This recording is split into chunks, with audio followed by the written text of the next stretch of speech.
Well done, buddy. Well done. Ladies and gentlemen, Mr. Henrique De Almeida. That's right. I said it right. Welcome back to Drumeo. Thanks for having me. Love you guys. This is great. It was fun times. Absolutely. Yeah, man. You're one of my favorite instructors we've had out here, man. Every time you open your mouth, you teach me something. So I'm so happy that you came back. Thank you. And we have Henrique in for a little longer than just the normal 1 or 2 days that we bring guests in for. He's here the whole week, and he's going to be doing a bunch of different courses with us, all on Afro-Cuban styles, and it's going to be very cool. We've already gone through all the sheet music and all the play-alongs that you're providing for us. It's going to be an amazing course. So if you guys want to check that out, we're going to be filming it all this week, and within the next month or 2 months, 3 months, we're going to be releasing them, trickling down in the courses section of Drumeo. It's going to be a lot of fun, and the play-alongs are going to be available for all the Drumeo members. Also, the play-along you just did right now, it's a song you wrote. Yes, and just for the record, I wrote that. This is the great Steve Hunt on keyboards, my neighbor and friend, and Steve just did a great job last week and put a solo on this, and thanks Steve Hunt. He sounds great on it. So it's very cool. It's called One for Nana. Yeah, I wrote that almost a month ago because a great Brazilian percussionist, Nana Vasconcelos, who played many years with Pat Metheny and Miles and all. He came back to Brazil. He died of lung cancer not too long ago. And Nana Vasconcelos was really a unique person singing things. So we're going to get into the track later on, but I'm singing on this track, and it's in honor of Nana Vasconcelos. Very cool. Check that out. Check who he is. Nana Vasconcelos, yeah. Well, for all you guys who are watching live and even in the archives, you can download that song. It's a free play-along that goes with this lesson, because we're going to be talking about, well, Henrique's going to be talking about the actual song and how you can make some polyrhythms, some advanced rhythms sound more musical. That's what today's lesson's about. If you are watching for the first time and you've never seen what we do here before, or maybe you have, but you haven't really dived into Drumeo, you got to check it out, because we have instructors like this who come in and record courses that are exclusive for Drumeo, play-alongs that are exclusive for Drumeo members, and you already have a whole course on the Moeller method, which is amazing, and you're going to have a course on the Songo, the Mambo, a bunch of other styles. I think we're doing 6 courses with you in this week that you're out, so you got to check it out, drumeo.com, and join up, become a member. Also, Henrique, thanks to, thanks to the sponsors for helping bring you out here, Evans Drumheads, Peisty Cymbals, Yamaha Drums, obviously. You've been playing them for quite a while. Yeah, Vic Firth. Vic Firth as well, Peisty, thanks for helping on this trip. Evans Drumhead, Yamaha Drums, LP. That's right. Yeah, great people. And you got the hydraulic blues on the floor toms there? Yeah, I used to use the CS heads, but those hydraulic blues, I'm in love with them because they are really low end. And one of my heroes for many years was Peter Erskine. He still is. Yes. And he's actually playing larger drums now, which I dig that. So Peter, when I was in college on the 90s, he played everything. Big band, pop music, esoteric trio things. And I noticed that he always had this jazz sound over here and then more like a rock sound here. And then I kind of like that. I like the ringness of the G1s, single ply, for jazz, and I usually have an 18 bass drum over there. And then this is my funk rock and double bass integration. And then I got my funk and my, my regular snare. So it's a lot going on in that small footprint of a drum kit. I love it. So you'll probably talk about that more towards the end of the lesson. But before we do get into the content, we are going to be giving away some books. Henrique, you have a book that's all about polyrhythm. It's called Polyrhythmic Possibilities, and you have it right here. And we're going to give 3 copies of this book away. Explain the book quickly for us.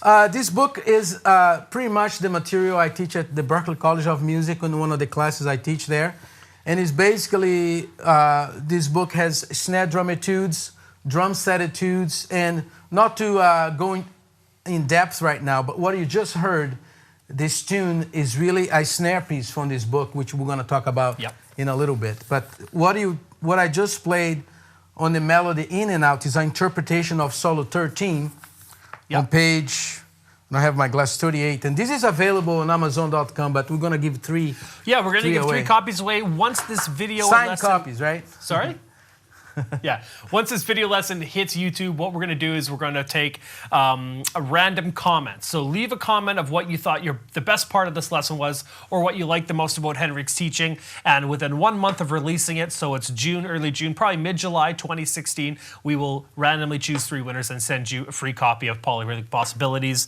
Last but not least, if you guys want to follow Henrique, you can follow him on his website, henriquedealmeida.com, and find all the information. You can follow him. You can see what's updates, all of your updates and all that there. Yeah, also my YouTube channel. If you subscribe to my YouTube channel, there is always polyrhythm exercises in there because I post for my students at Berklee to go and check it out. So Cool. Some of what I'm going to talk today is already in the YouTube channel, so you can check it out. So. Cool. Well, let's get on into it. How to make your polyrhythms more musical. Henrique, take it away.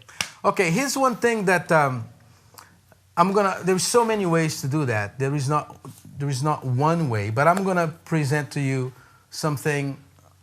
one example of many possibilities.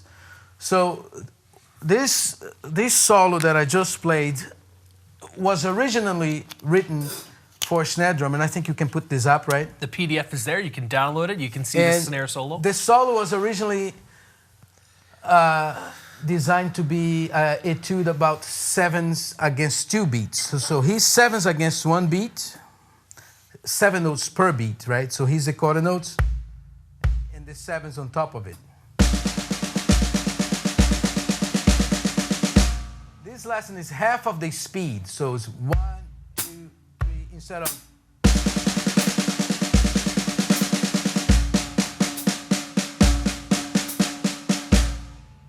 Originally, it was designed to be played like this. 1, 2, 3, right?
So that's the whole solo. I should practice before I come here and play this. But you got the idea, right? So now, that can sound like very complicated and there is no use for that, right? Yeah, yeah. So one thing that I like my students to do is to sing what they play. So this whole book I sing in a cassette player, actually, I still have those. And I transcribe myself and edit. So if I sing what's in there, right, like, chega lá quando água lugam bandal ter um então chega lá and don so chega lá don baixo bom chega lá taz ter chega lá quando chega lega chega taco simplesmente pat com tega vela lá don ho stand down bom stand down bem chega lega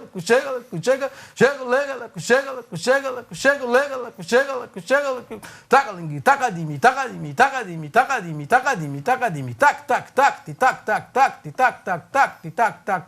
chega logo chegou.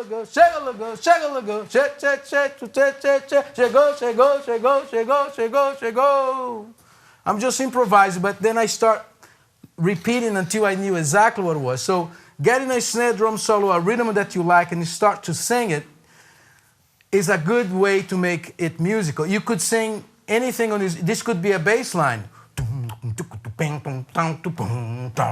Those the first line, the first two bars.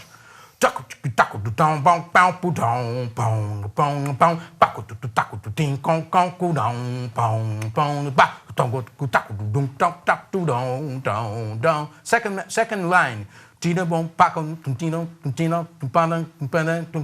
If I combine the first and the second bar,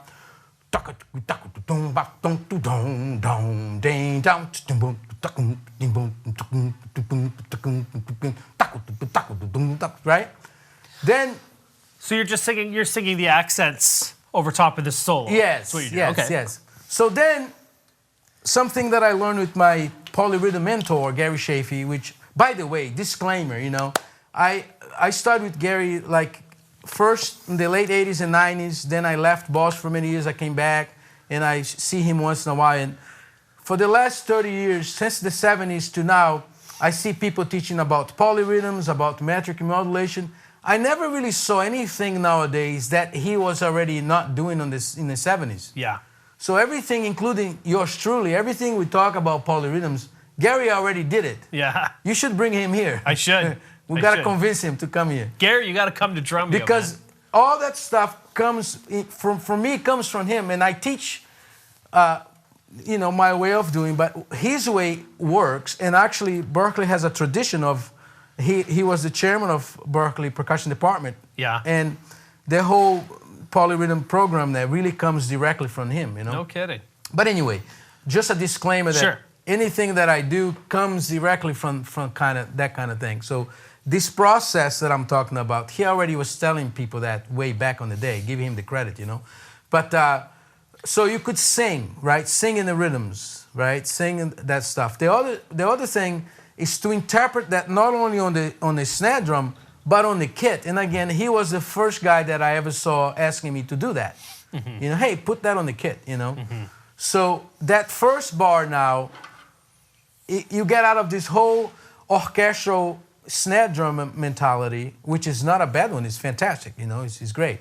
But you got in here, and how you're going to look at rhythms like this and orchestrate here. So I use also his sticking system. So the first measure is going to be like this now. The rhythm is...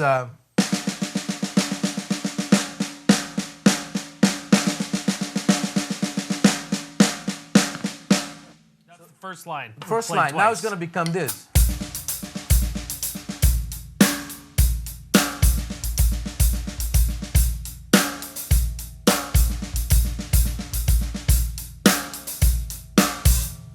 Now, how am I able to look at something like that and orchestrate it right away in different ways, for instance?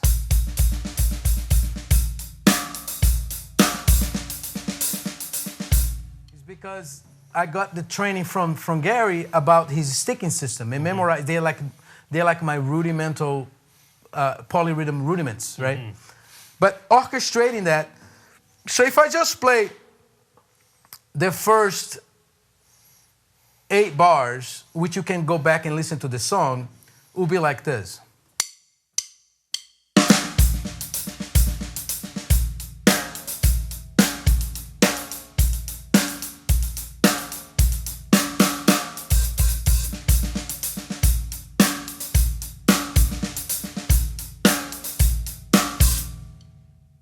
Why you need to go to a snare etude and do that? Yeah. Well, just by doing that, I'm learning something new to me, because look at how those cadences happen. Like on the fourth line, there is it almost reminds of that Vinnie Colaiuta song, Attack of the Pizza or whatever, that has this type of...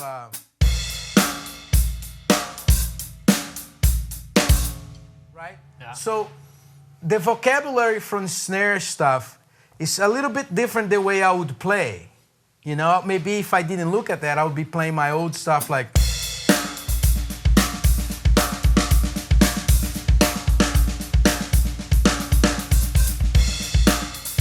But this is a little more unusual,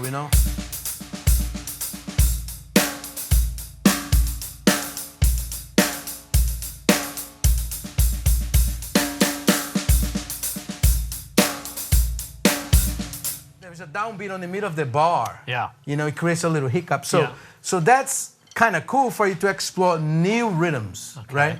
So now, singing, play as is, understand what that is with a click and all that. Then sing whatever you want to sing. Make a melody, write a composition. You can, I mean, this book is full of stuff. You can open a page and start being creative with it. And that will give you some fresh ideas. That's not your ideas. That's how you learn new things. Singing, putting melodies to it, putting bass lines to it, orchestrate on the kit. And then once I was done with that, Steve and I, we create an AABA type of form where we do AABA. He takes a 2-chorus solo. We have an 8-bar interlude, and then we'll go back and take the head out. So now it's a little song. It's gonna be on my new record, and I'm gonna put lyrics to it, and we're gonna play it probably so this cool. fall. You know, That's so cool. Yeah. He's making that, I believe, usable. You know. Yeah, yeah. So. Okay, so you take, and then this one's obviously the whole song, the whole solo is in septuplets. So already it's tough for a lot of people to kind of count out. Right. But how would you count out bars 1 and 2? Just those first 2 bars. How would you? Because you already sang them, you already played them. How would you count them out? Right now, I'm not really counting anymore. Of course not. Yeah, yeah. But the way you can count this, you can look at this as 1, 2, 3. You're talking about counting the snare stuff or the drum interpretation? The snare stuff. Okay, so it's so.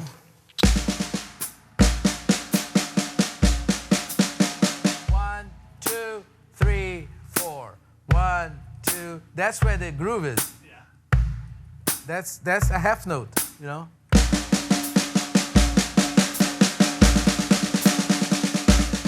so.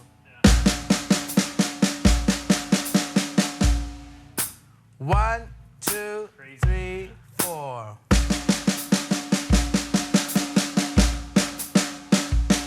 So I'm not counting now anymore because I got this going, you know. Yeah. But then I make my students go like this. And like this. And if you can, if the tempo allows, a lot of this stuff I like to practice with my right hand because drummers, we usually play rhythms leading with the hi-hat or the ride cymbal. Okay. Right? Yeah. So that second measure of the first line, right? See that?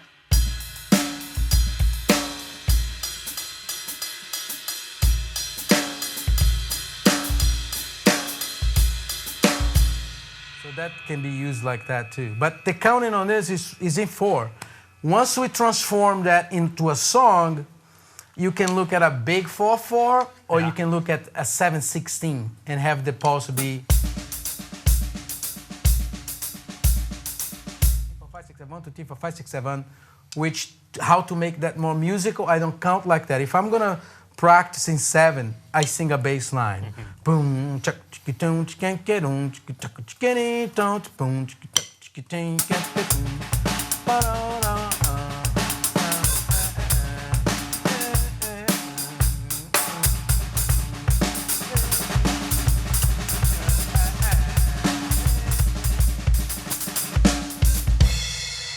Singing for me makes things flow a little better. Cool, cool. So you have a couple of tips or steps, I guess you could say. One is find a balance point, obviously, between things that things you know and the things that are digestible, I guess you can say. Then establish the time or the groove and the time feel in that, and then it would be implement a polyrhythm inside that feel. Those are the kind of steps you're taking, right? Yeah, we talked about that earlier. So if you want to get into this stuff, take smaller bites. So let's look at the first line again. So play something that you're already comfortable with, like a regular groove in 7 for 2 measures, and then play that line for 2 measures. So it's going to be like this. 1, 2, 3, 4, 5, 6, 7. Actually, let's do 4 measures of time, and then those 2 measures. 1, 2, 3, 4.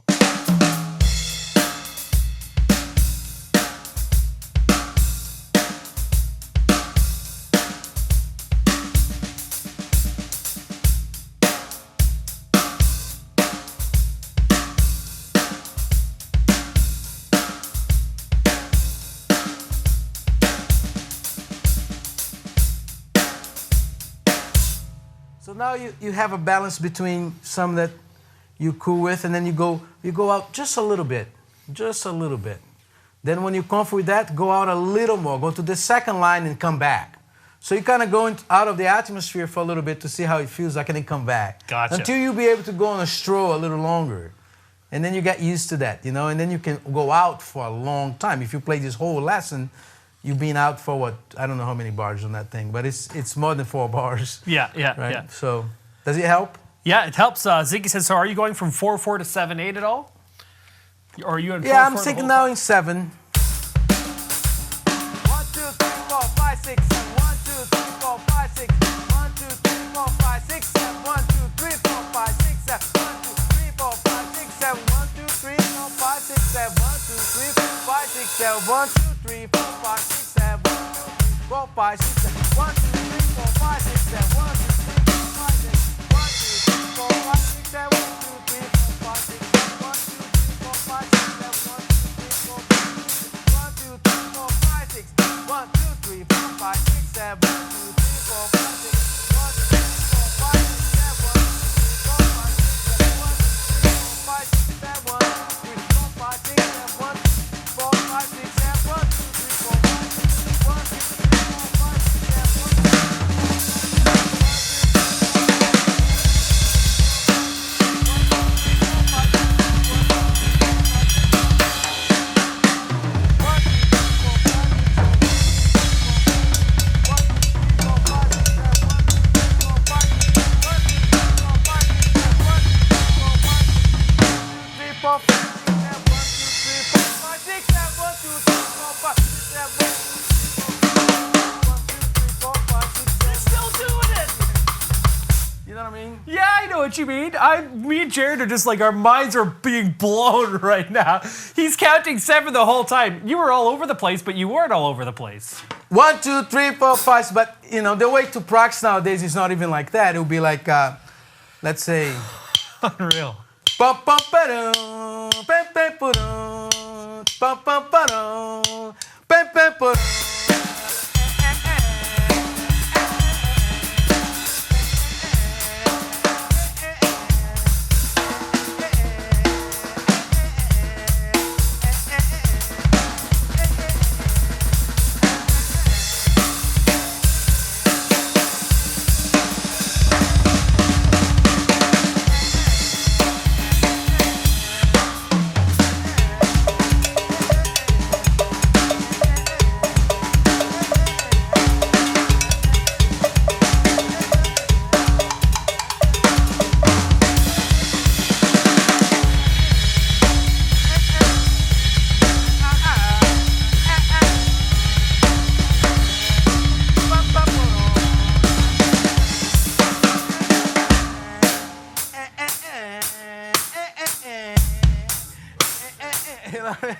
By the way, guys, if you didn't hear it, he was singing that bass line the whole way through, that melody line the whole way through.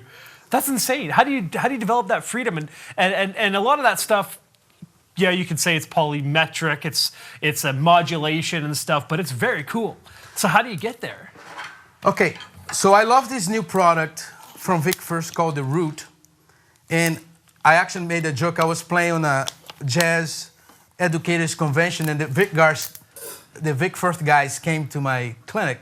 And I said, do you want to see my new signature Vic First product? They were like, what are you talking about? Because I cut them up, you know. I cut them because I was on the road with Steve Hunt's trio. He has different projects, but this project is like upright bass and acoustic piano. And Steve was on my case about, you know, playing soft, you know, but his music, it's like fusion but soft, I guess. Yeah. So there is a lot of stuff that's I have to kind of go, you know, playing with those guys. So I cut them out because it's easier to play soft. But what I was going to say, I take this everywhere that I go because it makes a little noise. So I practice on the airplanes, buses, airports. So what do you practice? So how you get to be able to play songs and go off like this, I practice the Gary Chaffee sticking system. And that's on the PDF as well, guys. If you go to the second page or the bottom of the PDF, you'll see all of them there. Yeah. You go out and buy all the Gary Chaffee books. But his sticking system he labeled them, and he calls it 3A, 4B, 5A, 5B, 6B, 6D, 7A, 7C, 7E, 8B, and 8D. So basically, the first one is right, left, left. So it's... Then the second one, he taught me just like a paradiddle. Then he showed me this one, 5A. Then 5C. And then 6B. 6D is like a double paradiddle. 7A. 7C. And then 7E. That song is full of that. And then 2 8s. One is B. The other one is 8 A, B, C, D. So I was going to Gary and Alan Dawson at the same time, and John Ramsey. So Alan Dawson gave me 120 rudiments, right? And the ritual and all that. But Gary gave me those other things, which I call my polyrhythm rudiments. Yeah. So how to develop that? I start counting first and be able to play them over a count of... Actually, before I count it, just be able to play against a pulse. Okay. So be like a 16 pulse, for instance. So be like this. No meter, no counting, just...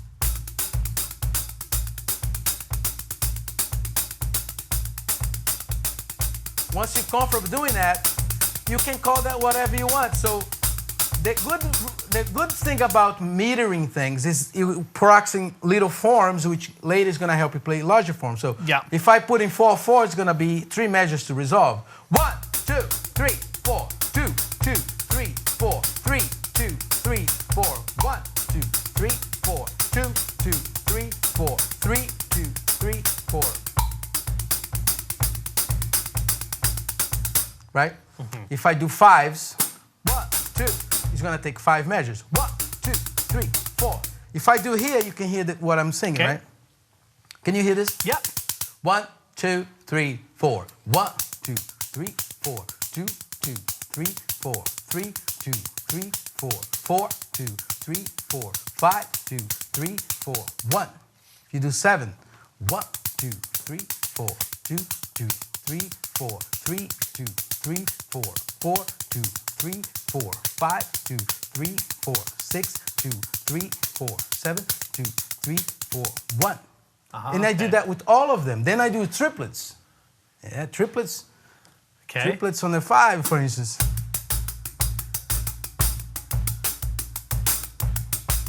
Oh. 1, 2, 3, 4. 2, 2, 3, 4. 3, 2, 3, 4. 4, 2, 3, 4. 5, 2, 3, 4. 1. Right? And run all of them. Okay. And then you run. Now you can get a little more deep. Now it's advanced stuff, like my good friend, we hang a lot, Kenwood Denard. He says, just advance. Quintuplets. Run those guys in quintuplets. Can you imagine that? So it's like...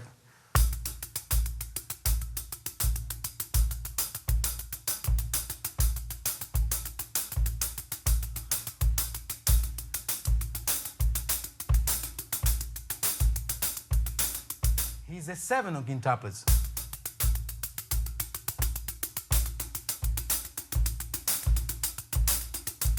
And so on and so on. Hold on, guys. He was just doing 3-note groupings in a septuplet subdivision there. What? You were just doing 3-note groupings. No, that was 7. And 7-note groupings. Yeah. In a septuplet subdivision. Quintuplets. Quintuplets. Yeah, so he's a... Do it in septuplet. 1, 2, 3, 4, 5, 1, 2, 3, 4, 5, 1, 2, 3, 4, 5, 1, 2, 3, 4, 1, 2, 3, 4, 5, 1, 2, 3, 4, 5, 1, 2, 3, 4, 5, 1, 2, 3, 4, 5, 1, 2, 3, 4, 5, 1, 2, 3, 4, 5, 1, 2, 3, 4, 5, 1, 2, 3, 4, 5, 1. Right? And then you can do that same thing on the septup. Basically what I did today is I run the timetable against itself. Yes. You know what I mean? So when we were talking about this before, you said this is this changed your life when it came to polyrhythmic playing and understanding of things, just really mastering those stickings over a pulse. Is that correct?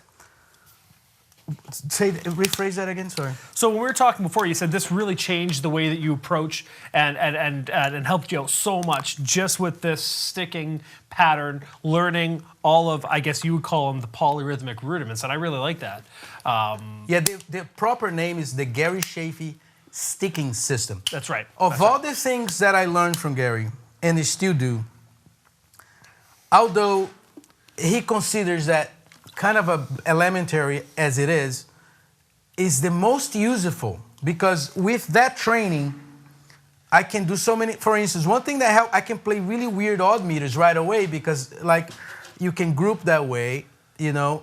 You can also play very interesting regular meters, like if I'm playing 3/4, right?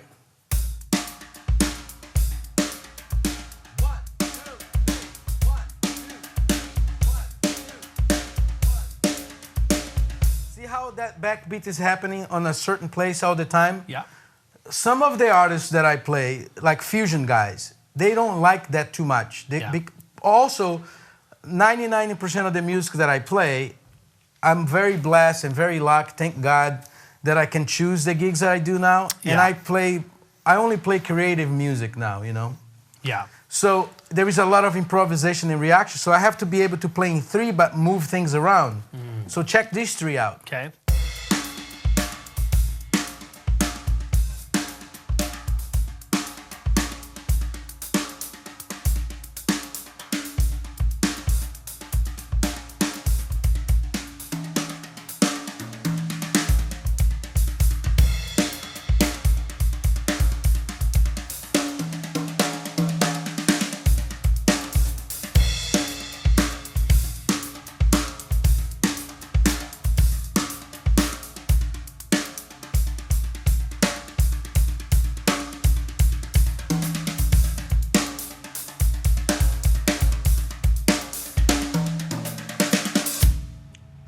Okay, yeah. So I was playing 3, but they're like 5, 5, 5, 2, 7, 7.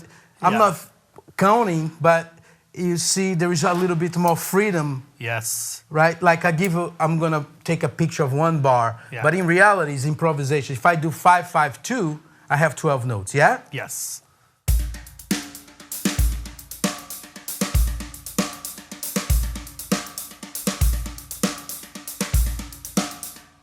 Yeah. If I do what Gary Chaffee calls stacking, do 5, 5, 5, 4, and 4, then you go out a little, right?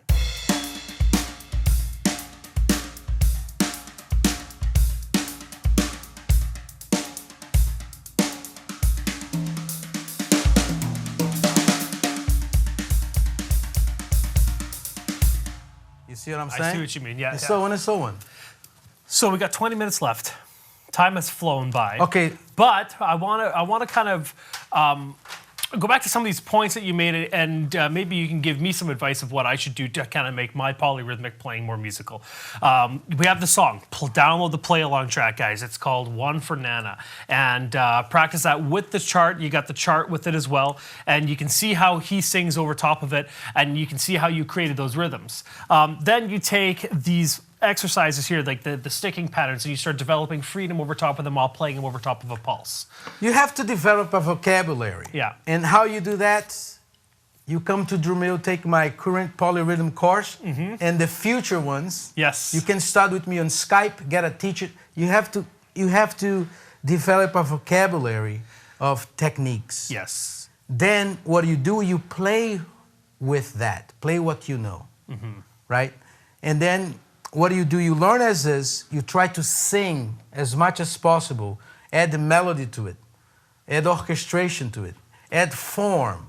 Even if this was a baby form, right? A little baby form, like 4 bars of this, 4 bars, but you want to get to a song, longer forms, 8 bars of something and 8 bars of something else, because that's what you're going to be doing in compositions, like I presented on what happens with that song. So we're gonna have hopefully a list. Yes. We can print a list and attach to that polyrhythm course that we have. Yes. Or we can do a new one, but there is already a polyrhythm course. Yes, and we have plenty of stuff on Drumeo for polyrhythms. A course right by Henrique himself, and he's going to be filming some more courses too. But this is obviously not a beginner topic. This is not a beginner subject. For me, what helped me the most when we were talking about this was the way of thinking about the rhythms in a different way, always knowing where the pulse is, always knowing where the one is, being able to manipulate those with these rhythms and patterns that you create or that you learn from those stickings, right? So yeah, that's, if you guys don't get this topic right away, go and check out some of the other lessons that we have in there. You also have a song you wanted to play. Yeah, do you have time for one or two? We have time for two. Okay. Let's do one at the very end. So save that one for the end. Okay. One of them for the end, though. But if you can, do, I believe it was called Yesterday's Tomorrow. Do that now? Yeah, because Okay. you got a really cool part in there where you modulate it. Yeah. Very cool. Okay, so that one is from the Falcons big band. Again, the best big band I ever played. Those guys are very creative. They wrote for the band and very challenging band to play with because it changed so much. It was a perfect band for me because it fuses a lot of styles. Yeah. So, and this is a composition by the great saxophonist Rick Swim, who is now in Japan. I'm waiting for him to come back so we can play more. Awesome. And Jason Crow on bass, arranged by John Dawson. And it's great. It's a great track. So Very hopefully cool. I remember. Here we go.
What a song, man. Yeah, it's totally like playing with this band was tough because we all love each other, but they're very demanding, you know. I bet. And the band was very precise. Yeah. And the drummer before me on the band, his name was Chris Gaiuna. He was a very precise drummer and very clean drummer, and he was like a metronomic drummer. Yeah. And we played very differently. But because he played with the band, he was actually the music director of the band for a little bit. Yeah. And so the band was kind of a precise and very together. So by the time I got to the band, I don't play like that. You know, I play very loose. So the band was a perfect match because now the band is all together. And I could play more I played with the band, more chances I took, more they love it, you know? Yeah, yeah. And I like this section that they go punk, but I remember the first rehearsals playing a little bit, they didn't say anything. I go a little more out. The second concert, they didn't, especially I just start going, they wouldn't move, the Falconeers. They just say they're reading pop, you know, play all this stuff, you know, and they love it. They just had it locked in. It was a great band. It was a great band. That's and then, cool. I have to say this though. Later, the arrangers start writing for the band. So because I kind of play like that, not only me, everybody played that way. The arrangements was based, like these arrangements that I played and the other two that I played last time was arranged while I was in the band. So the arranger knew that I was going to play the tunes. So he knew you were going to have some liberties there. Absolutely. That's and very the other cool. sections too with the other players. But anyway, I just want to give a shout out to the Falcons. Yeah, that's great, man. Yeah. Before we get into questions, though, one last thing, just to kind of wrap up this whole topic. Okay. You have given us the play along, you've given us the chart, and you've given us those stickings. What would you think is the best way for a drummer to take this information and better their polyrhythmic playing to make it more musical? Listen to music that uses that. We're going to put that list too on that polyrhythm. You know, the inspiration for me to play that was to listen to music. You know, for the top of my head, listen to Togo from a band called Old and New Dreams with Ed Blackwell on drums, Charlie Hayden on bass, Dewey Redham on saxophone, Ed Blackwell from New Orleans playing polyrhythm on a song called Togo, available on iTunes. Listen to Bill Bruford's bands, you know, Earthworks, the way he does that. Listen to Joey Morello. Listen to, you know, Max Roach.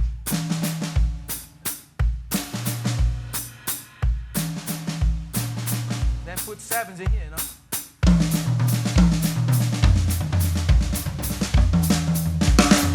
You know, play polyrhythm that way. So listening to the music is paramount. You know? Sounds good. Let's get to some questions. Okay. You ready? Here's one from Larry Rice. He says, I'm not sure how to ask this question, but it seems so esoteric. He says, like something used in a music school for drummers. It seems pretty far out for me that it's hard for me to approach even why one would want to get into something like this. I'm hoping it's not because I just some old dude who just doesn't get it. But what's the purpose of this, he says? And what seems to be, and it seems, that there's like so much technique needed before one can even think about this kind of stuff. Now, am I correct in assuming that or what? Well, let me answer one thing at the time. First, I don't like cheese. I don't eat cheese. Yeah. I hate cheese. Which is crazy. So what's the point of cheese for me? Zero. Yeah. My wife loves cheese. I don't like it. So if you don't like Larry, it's not, play what's in your heart. For me, it's not something for drummers because I just play a song and I hope you enjoy it. Yeah. And I'll be playing that song in the fall, and I'm planning to write a lot of songs. I recorded, did a record with Coran Brown, available on iTunes, the whole record set. So I play that with bands. I play that because I love it. I play not to be complicated, but I play because I enjoy playing that. Yeah. And it's not, I mean, I have the academic side, but I play what's in your heart, Larry. If you don't want to play that, that's totally fine. Do what you love. I do what I love, and I don't care about pleasing everybody because that's impossible.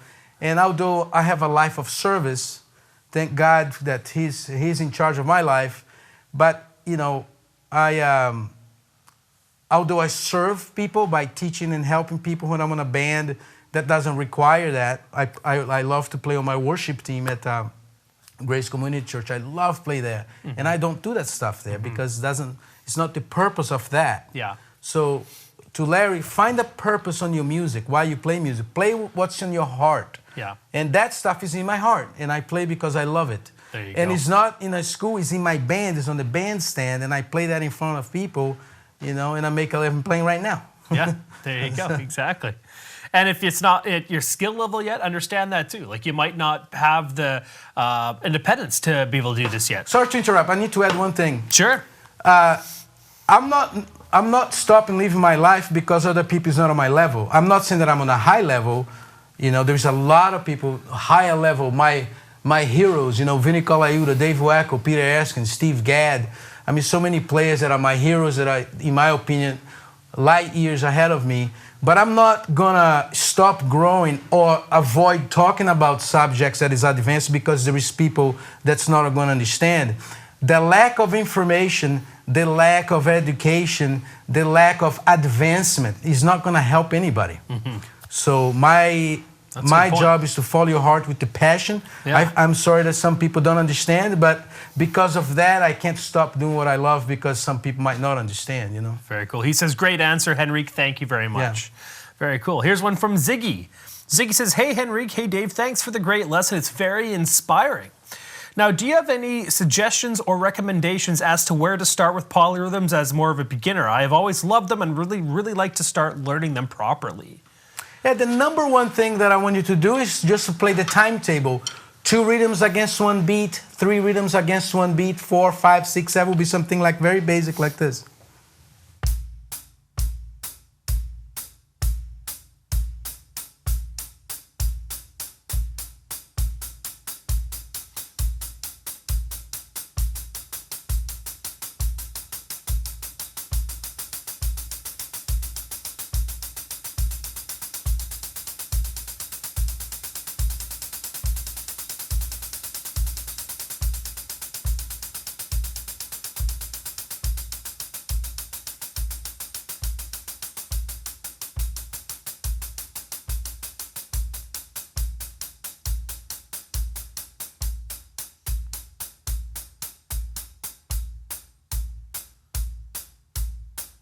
Maybe try that with doubles.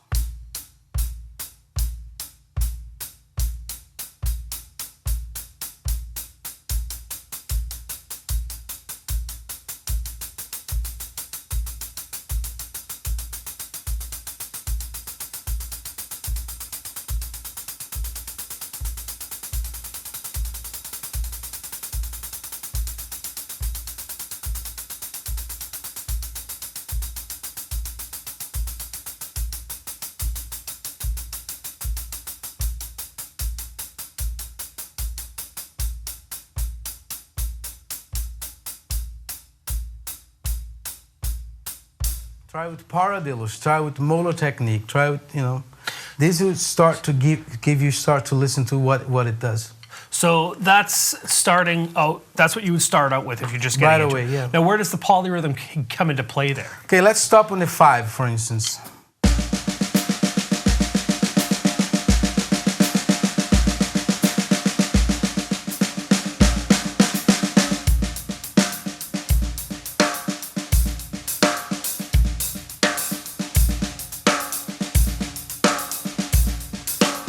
If you understand the 5, you can move this hand here.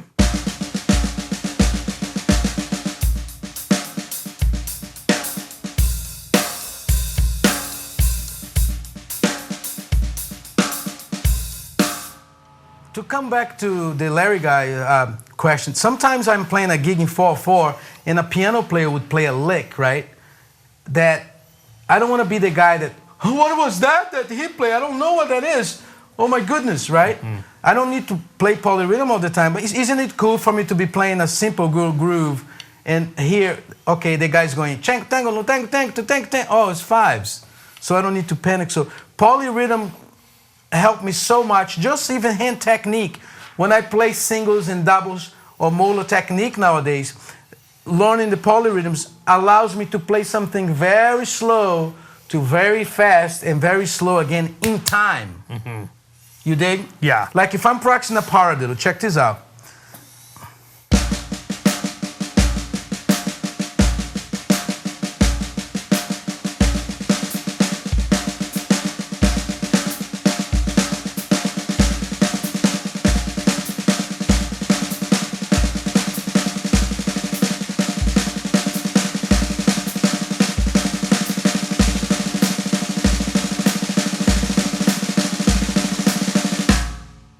So I'm practicing speeding my parallel up. So not even a polyrhythm practice. I'm practicing my technique, and I can go up and down in time. I can jump around. So it's usable. This big band that I tour with, during that solo, I was using all that stuff, Yeah. So I use it. I think it's useful to me. I think it's really useful. I think for me, it was more of just a better understanding of rhythms gives you more to pull from. You can play fills with different feels based on that. And you taught me a lot of stuff already, buddy. Yeah. Here's one last question before we move on. This is from Henrique. From Doc Martin. He says, Henrique, Doc Martin here, your student from Boston. You remember Doc Martin? Yeah. He says, awesome lesson as always. What are the most common mistakes beginners make when trying to attempt polyrhythms? You didn't practice enough? No, seriously. You should practice a lot like you do. I know he does. He's a great guy. He's getting dangerous now. He just finished the ritual. Good for him. Yeah. He's an amazing cat. Good. So Martin, it's like practice a lot like we've been talking about. And then when you go to the gig, you can't be thinking about that, right? Yeah. But I think the mistake is not understanding what goes where. You need to understand your music environment and if it's appropriate to go for something like that or not. And if you're going for something like that, it should be a reason. Maybe somebody played something that inspired you to do that. It has to be a purpose behind it. You shouldn't go on a gig, playing a gig, and say, hey, I'm going to throw some fives. So that very moment that you thought about doing something, you're not listening, you're not on the moment, you're not playing music, you have an agenda of how to do that, Now, if you play on a band that has arrangements and has a tune like I play, that's different because I can actually make a drum part for certain sections. Like the great new Pert is great at that, yes. Right? Yeah. And now that's a nice, good way for you to do. Find the arrangement of a song that you're going to apply and you prepared, Yeah. But not being prepared, playing in a place that there's no musical need for it is a mistake, and thinking about applying your techniques instead of making music is a mistake. So those are the 3 things I can think of. And number 5 is not having a Drumeo Edge membership. Yeah, that's mistake number. That's right. Cool, man. Well, we'll leave it at that because it's 5:05. We're already a little bit over, but I want you to play us out. Thank you for letting. This is Dave's personal drum kit. As if I'm not going to let Henrique borrow my drum set when he comes here. Are you kidding me? You're welcome, and thanks, man. Jared. Love you guys. It's always a pleasure. Those guys I'm really serious about. You guys are awesome. Thanks for having me back. Thanks for coming out, dude. Yes, we're gonna get out. We're gonna get out with another Falcons tune. Yeah. Called "One for Albert" by Wayne Shorter. Albert. Yeah. Thank you so much again, guys. If you like Henrique, check him out online, henriquedealmeida.com. You can find more courses from him on Drumeo, and you can find that play along, as well as some other ones that he's going to be filming for us exclusively on Drumeo Edge. Check it out, and we'll see you guys all later. Bye-bye.